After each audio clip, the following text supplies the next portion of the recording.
All right, hey guys. I asked Pace, what the heck am I supposed to talk about? I said, do I just say how we got here? He says, say how you got here.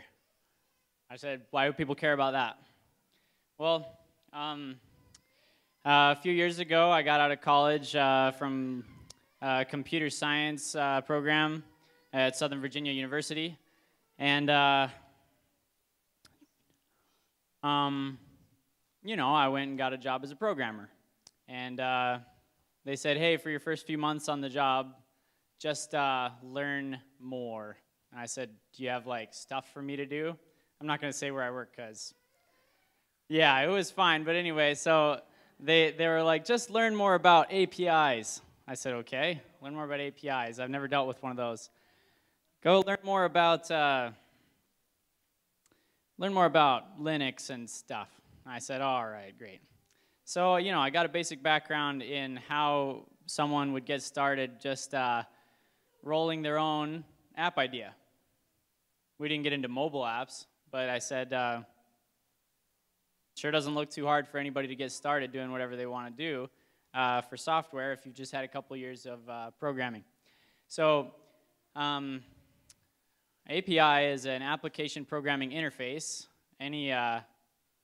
Any company that wants people to be able to program how they interact with that company's software and services will make an application programming interface. For instance, Twitter has a way for you to program things and like cause other things to happen every time someone tweets something, some certain hashtag, or has a way to just track things that are going on Twitter. Facebook has it. All the big companies have a good API.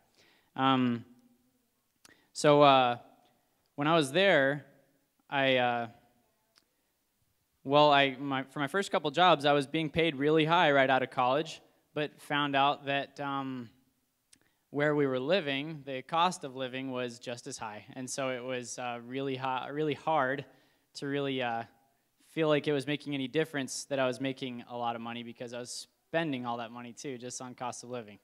I said, okay, where does this go? Okay, I know you can sit in one career forever or whatever and work your way up, get to where you supposedly make more than you're spending. Then I took a close look at all the people around me in that area who, you know, who were much farther along in their careers, 20 years older than me. And I found out that most of them were making about as much as they were spending, if not spending a little more anyway, just living a larger lifestyle. And I said, okay, I guess I could do that. Well, anyway, I got very fixated on how to help people in, be they in a developed nation or a developing country or wherever, how to help your average person who's living paycheck to paycheck be able to come up with something that chips away money 1 month at a time, you know, one little bit at a time, and in a way that you will be able to maintain, in a way that you'll be able to grow. So let's fast forward a little. I never knew much about Bitcoin. I saw it as interesting. Eventually learned when I moved here, and my brother Pace, Dan, who just introduced us all, and other friends that we have here, just introduced me to the fact that cryptocurrencies can ease up a lot of the financial tensions we face in our lives, just reducing fees, speeding up the way we do our finances. All right, where am I going with this? My brother Pace introduced to me the idea, what if we, he said, you know, Bitcoin is doubled in price, and then doubled again, and then doubled again, and then doubled again. What if we were to just throw money in Bitcoin and pull it out when we needed it? It would always be double, right? Oh, well, apparently it doesn't work like that. The money will, it can go up, it can go down, whatever the price of Bitcoin is. And I said, that doesn't sound like a good retirement strategy. So, well then, can you utilize the ever-rising price of Bitcoin? And I basically came to an answer that only if you're really careful and only if you're really, I don't know, dedicated to focusing on the fact that you're going to put more in and not take it out until it reaches, it gets complicated. It doesn't make any sense because we don't live in any other currency than our dollar. We essentially live in dollars. You got to think, what's it worth in dollars? So I realized, or Pace helped me realize, you can make money though by keeping track, because not so much of Bitcoin's upward trend, but Bitcoin goes down and up and down and up and down and up and down and up all the time. It's just wiggling all the time. If anybody's ever looked at the price of gold and then looked at it the next day, it's different. Or the price of the euro or British pound or whatever you're going to look at. These prices keep changing.